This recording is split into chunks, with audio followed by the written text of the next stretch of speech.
Hello student, welcome to our channel programming classes. आज हम लोग जो जावा में हम लोग जो पढ़ रहे कलेक्शन फ्रेमवर्क, इस कलेक्शन फ्रेमवर्क में एक और क्लासेस को देखेंगे, that is the stack class. ठीक है, इसमें हम लोग समझेंगे कि स्टैक काम कैसे करता है, स्टैक का जो एल्गोरिदम है वो कैसे काम करता है। ठीक है, डेटा कैसे पुश करते हैं, कैसे डेटा को पॉप करते हैं, ये सारा चीज़ हम लोग समझेंगे। ठीक है, चलिए फिर तो स्टार्ट करते हैं इस सेशन को।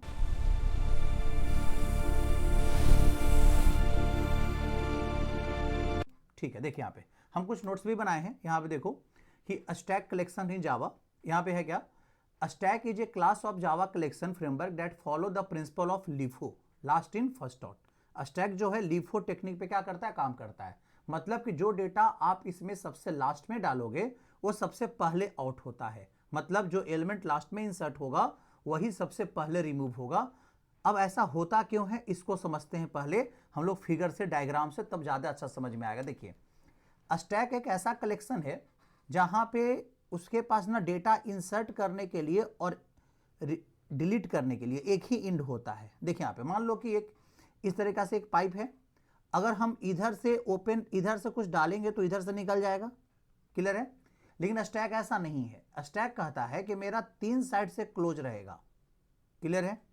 इस साइड से क्या रहेगा, क्लोज रहेगा। जैसे कहने का मतलब है कि अगर आप देखा जाए तो स्टैक के अंदर में जो डेटा डालेंगे वो मेरे पास निकालने का भी रास्ता यही होगा, इंसर्ट करने का रास्ता ही और निकालने का भी रास्ता यही है।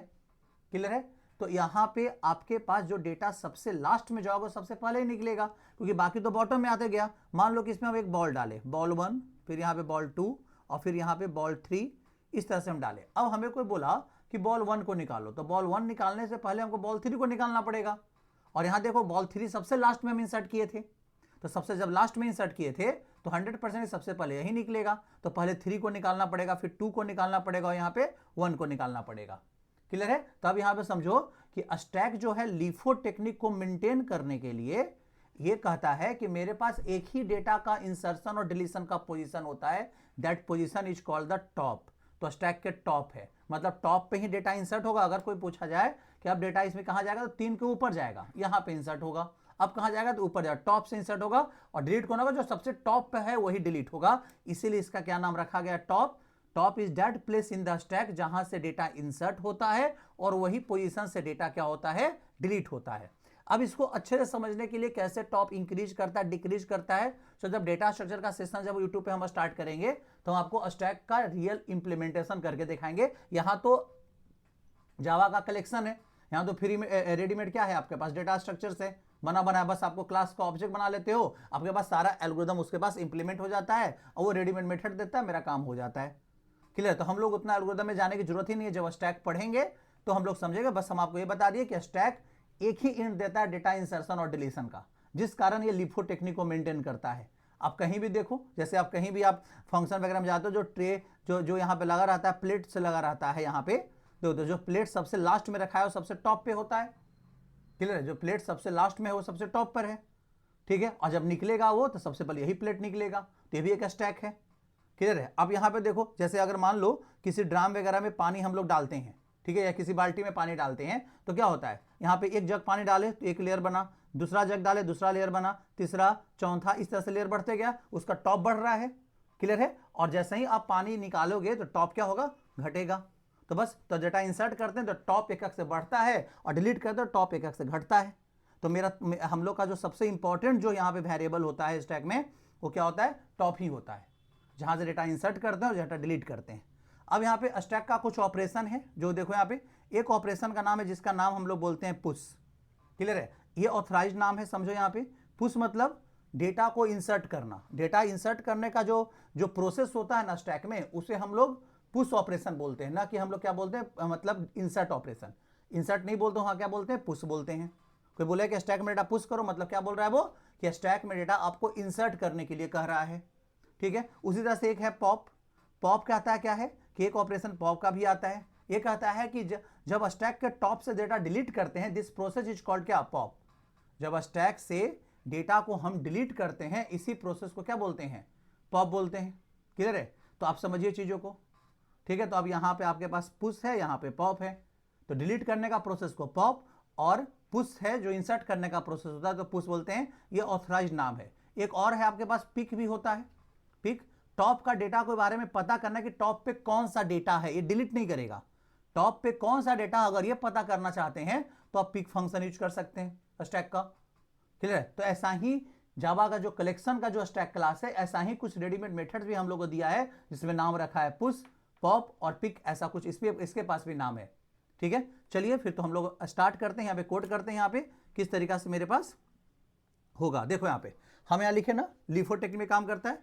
ये लिस्ट टाइप इंटरफेस का है, समझे? यहाँ पे ये भी लिस्ट है, ये भी लिस्ट इंटरफेस में क्या करता है, इंप्लीमेंट कर रहा है, जैसे लिंक लिस्ट करता था। डिक्लेरेशन कैसे करते हैं, क्लास का नाम स्टैक है, किस टाइप का ऑब्जेक्ट रखना है वो ऑब्जेक्ट का नाम यहाँ पे आप देंगे और फिर उस ऑब्जेक्ट को हम लोग क्रिएट कर लेंगे। मेथड कौन है, देखो पुश है जो कि आइटम ले रहा है। क्लियर है? एलिमेंट को टॉप पर ऐड करेगा, देखो यहाँ पे अभी जो हम बताया आपको। पॉप है जो एलिमेंट को रिमूव करता है रिटर्न, और उसको रिटर्न कर देगा कि टॉप वाला वैल्यू को रिमूव करके रिटर्न कर देगा भाई यही टॉप पर था। क्लियर है? फिर आपके पास क्या है मेथड, पिक मेथड है जो टॉप के एलिमेंट को रिटर्न करता है, रिमूव नहीं करता। यहाँ पे हम लिख भी दिए हैं, रिमूव नहीं करता है, ये सिर्फ रिटर्न करता है। इम्पीडी ये चेक करने के लिए है कि स्टैक खाली है कि नहीं है। ठीक है? और सर्च, अगर कोई एलिमेंट को सर्च करना चाहते हैं तो फिर यहाँ पे कुछ कलेक्शन इंटरफेस का मेथड इसके बाद इनडायरेक्टली आ जाता है। ठीक है, जैसे आइटरेटर है आपको आपके स्टैक को क्या करने के लिए, ट्रैवर्स करने के लिए। समझ में आ रहा होगा? तो इस तरीका से हमारे पास स्टैक है। चलो इसको हम लोग बना के देखते हैं किस तरीका से मेरे पास हो रहा है। ये स्टैक में डेटा पुश कैसे हो रहा है, पॉप कैसे हो रहा है, जो देखो यहाँ पे। जैसे अगर यहाँ पे रख लेते हैं क्लास का नाम, फाइल का नाम स्टैक डेमो। ठीक है, डॉट क्या रख ले, जावा। देखिए यहाँ पे, अब यहाँ पे रख लिए क्लास, और क्लास का नाम रख लिए हम स्टैक डेमो रख लिए, और यहाँ पे हम मेन रख लेते हैं। अब यहाँ पे देखिए, अब यहाँ पे अगर बात किया जाए तब हम लोग लिखेंगे क्या, इंपोर्ट लिखेंगे जावा डॉट यहाँ पे यूटिल। क्यों? क्योंकि सारा के सारा कलेक्शन क्लासेस यूटिल पैकेज में ही है, ये हम बार बार बोलते हैं आप लोगों को, तो उसको इंपोर्ट कर लेना चाहिए। चलिए अब हमें स्टैक बनाना है पहले। तो भाई मेरे पास तो अपना क्लासेस है नहीं, रेडीमेड क्लासेस को ही बनाना है, तो बस ऑब्जेक्ट बना लो, तुम्हारा स्टैक बन के तैयार हो गया, और उसके पास मेथड भी अवेलेबल है। ठीक है, स्टैक का ऑब्जेक्ट बना लेते हैं, और हम इस ऑब्जेक्ट में हम इंटीजर टाइप का डेटा रख लेते हैं। हम क्या रख ले, इंटीजर टाइप का डेटा यहाँ पे हम क्या कर ले, रख लेते हैं ऑब्जेक्ट। क्लियर है? स्टैक का नाम हम st रख लेते हैं, इक्वल टू न्यू स्टैक, यहाँ पे इस तरीका से, और यहाँ पे हम क्रिएट कर दिए। चलिए अब हमें इस स्टैक में कुछ डेटा को पुश करना है, तो डेटा ऐड करने का प्रोसेस को पुश बोलते हैं, तो पुश फंक्शन को कॉल करेंगे। तो हम लिखेंगे st डॉट यहाँ पे पुश, यहाँ पे देखो ऐड मेथड भी था ना, तो यहाँ पे उसी ऐड मेथड का नाम बदल गया पुश, क्योंकि स्टैक का ये ऑथराइज्ड नाम है डेटा इंसर्शन का जो प्रोसेस होता है, वहां पे हम लोग पुश ऑपरेशन बोलते हैं। क्लियर है? तो यहाँ पे हम लोग क्या रख लिए, पुश रख लिए। यहाँ पे हम रख लिए 45 को पुश किए पहले, फिर हम st डॉट यहाँ पे फिर से रख लेते हैं पुश, और यहाँ पे हम फिर 67 को पुश कर रहे हैं, फिर लिखे st डॉट यहाँ पे हम फिर से पुश कर रहे हैं, फिर यहाँ पे हम 78 को पुश कर देते हैं, st डॉट फिर से हम पुश फंक्शन को कॉल कर ले, और यहाँ पे हम 90 को पुश कर ले। चलो 4 डेटा हमने पुश कर दिया यहाँ पे। ठीक है, अब हम इसमें से बोलेंगे, अब सबसे लास्ट में हमने किसको पुश किया है, 90 को ना, तो आप देखिएगा टॉप पे 90 होगा। तो अगर हम, मेरे पास एक पिक मेथड है ना, तो अगर हम पिक मेथड से अपना डेटा को प्रिंट करवाएं, निकालें, तो हमें पास 90 आएगा, 45 नहीं आएगा मेरे पास। देखो यहाँ पे, जैसे अगर हम लिखे सिस्टम डॉट आउट डॉट क्या प्रिंट एलन, और यहाँ पे हम क्या लिख दे भाई, st डॉट यहाँ पे हम पिक लिख देते हैं। क्लियर है? तो आप इसको रन करा के देखो, आपके पास 90 होगा, क्योंकि लीफो टेक्निक पे काम करता है ये, लास्ट इन फर्स्ट आउट पे। क्लियर? तो जो डेटा सबसे लास्ट में इंसर्ट किए हैं वही डेटा सबसे टॉप पर होगा, उसी के बारे में हमें बताएगा। देखो यहाँ पे, तो यहाँ पे अगर देखा जाए तो हम लोग को कमांड प्रॉम्प्ट ओपन कर लेना चाहिए। देखिए आ गया यहाँ पे, और यहाँ पे हम लिखे डी ड्राइव में चल गए, cd जावा प्रोग्राम, और मेरा फाइल का नाम है जावा, फाइल का नाम है स्टैक डेमो। ठीक है, डॉट जावा ऐसे करके नाम है। देखिए आ गया ना 90 ना। क्लियर है? टॉप पे हमेशा जो वही रहता है जो सबसे लास्ट में आपने क्या किया है, इंसर्ट किया है। जो सबसे लास्ट में इंसर्ट करोगे वही सबसे टॉप पर है। क्लियर है? अब यहां देखिए, अब यहां पे अगर हम पॉप करेंगे तो सबसे लास्ट वाला ही पॉप होगा। ठीक है, जो सबसे लास्ट में इंसर्ट किए थे। तो अब पॉप वाला मेथड भी, देखो पिक और पॉप में यह अंतर है, पिक टॉप पे कौन है ये बताता है, और पॉप कहता है कि भाई टॉप पर कौन है। बात को समझ, यहाँ पे टॉप कहता है कि पॉप पर कौन है, ये भी आपको रिटर्न कर देगा और फिर उसको रिमूव भी कर देगा। यही चीज है। देखो यहाँ पे, तो अगर हम लिखते हैं सिस्टम डॉट आउट डॉट क्या println और यहाँ पे हम लिखते हैं st डॉट पॉप, तो ये रिटर्न करेगा तो प्रिंट भी कर देगा। क्लियर है? अब यहाँ सोचो, अब इसके बाद हम पुश को कॉल करते हैं, सॉरी पिक को कॉल करेंगे तो 90 हट गया होगा, अब टॉप पर कौन होगा? 78 होगा। मतलब आपका जो डेटा जो इंसर्ट हुआ है इस तरीका से इंसर्ट हुआ है। ठीक है, सबसे पहले आपने 45 को इंसर्ट किया, ठीक है, उसके बाद आपने इंसर्ट किया किसको? 67 और 78 को, 67 और किसको? 78 को, और फिर 90 को इंसर्ट किए। क्लियर? ऐसे इंसर्ट हुआ। तो अगर जब पॉप किए तो ये निकला ना, तो जो टॉप पर होता है वही पॉप होता है, वही निकला यहाँ पे। क्लियर? अगले बार समझे? अब यहाँ पे देखो, अब यहाँ पे अगर सीन क्या होगा यहाँ पे समझो, तो अब इस केस में मेरे पास 78 आएगा अगर पॉप करने के बाद फिर से पिक करते हैं तब। देखो आउट डॉट क्या लिखेंगे हम? println, और यहां लिख देंगे क्या? st डॉट, यहां क्या लिख दिए? पिक कर देते हैं। क्लियर है? इस तरह से, इस तरीके से कर लिए। अब यहां देखो, यहां पे देखो आ गया ना 78 ना, अब 90 टॉप पॉप हो गया, अब नहीं है उसमें स्टैक में। ठीक है, अब स्टैक में नहीं है, तो अब स्टैक में अब हम पुश करेंगे। मान लो यहाँ पे st डॉट, हम यहाँ पे फंक्शन ले लिए पुश फंक्शन, और यहाँ पे हम 100 पुश किए, तो टॉप पे कौन था? समझे? यहाँ पे टॉप पे कौन था? 78 ना। अब उसके टॉप पे 100 चला गया होगा। अब पिक करके देखो, क्योंकि टॉप पे ही इंसर्ट हुआ होगा। इसके बाद हम फिर से पिक कर देते हैं, और अब जो मेरा पिक होगा वो होगा कौन? 100 होगा। देखो, क्योंकि उसके टॉप पे मेरा इंसर्ट हो चुका होगा। देखिए यहाँ पे सेमी कॉलन मिस है, तो अब सेमी कॉलन को यहाँ पे आप दे दें। चलिए अब यहाँ पे रन कराओ, देखो यहाँ पे देखो आ गया ना 100। ठीक है, तो आपको समझ में आ रहा होगा कि किस तरीका से स्टैक क्लास काम करता है। ठीक है, तो स्टैक पुश और पॉप मैकेनिज्म पे क्या है? बेस्ट है। अब यहाँ पे देखो, यहाँ पे अगर यहाँ पे और देखा जाए, पता करना है कि स्टैक इम्पीटी है या नहीं, तो आप यहाँ पे यूज कर सकते हो मेथड।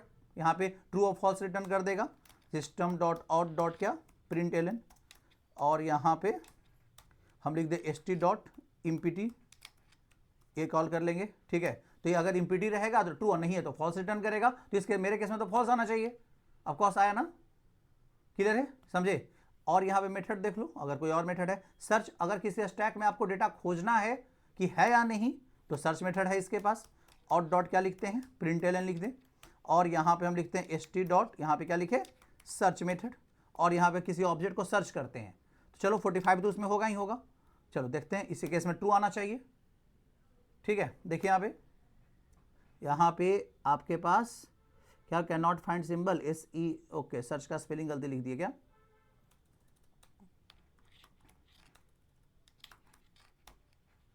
सर्च, ठीक है, देखिए आ गया ना। यहाँ पे सर्च करके बताया ना, उसका सर्च करके वो ट्रू फॉल्स नहीं बताया, उसका ये क्या बता रहा है? पोजीशन बता रहा है ये। ठीक है, कि 45 किस पोजीशन पर उसका इंडेक्स बता रहा है ये। क्लियर है? समझ में आ रहा होगा सबको अच्छे से? तो स्टैक इसी प्रिंसिपल पे काम करता है, ज़्यादा कुछ रहता नहीं इसमें, बस वहाँ पे हम लोग यूज करते हैं। इसका एप्लीकेशन एरिया बहुत ज़्यादा है। ठीक है, बहुत ज़्यादा एप्लीकेशन एरिया इसका है स्टैक का। ठीक है, बहुत जगह पे काम इसका होता है। तो जब हम लोग डेटा स्ट्रक्चर पढ़ेंगे उसमें हम आपको बताएंगे एप्लीकेशन ऑफ स्टैक। ठीक है, जहाँ पे कैसे इवैल्यूएशन होता है किसी भी एक्सप्रेशन को पोस्टफिक्स फॉर्म में कैसे बदलते हैं, सारा काम करने के लिए कंप्यूटर इंटरनली फंक्शन कॉलिंग कैसे होता है, रिकर्सन इंप्लीमेंट कैसे होता है, इस सब काम को करने के लिए स्टैक ही यूज किया जाता है। इंटरनली कंप्यूटर में ऑपरेटिंग सिस्टम यूज करता है। ठीक है, तो सब एप्लीकेशन में पढ़ना होता है। इवैल्यूएशन जितना भी एक्सप्रेशन का होता है सब स्टैक से ही होता है। ठीक है, तो स्टैक के लिए इतना ही रहने देते हैं। अगले में हम लोग देखते हैं नेक्स्ट जो हम लोग के पास जो इंटरफेस होगा, क्लासेस होगा, उसके बारे में बात करते हैं। ठीक।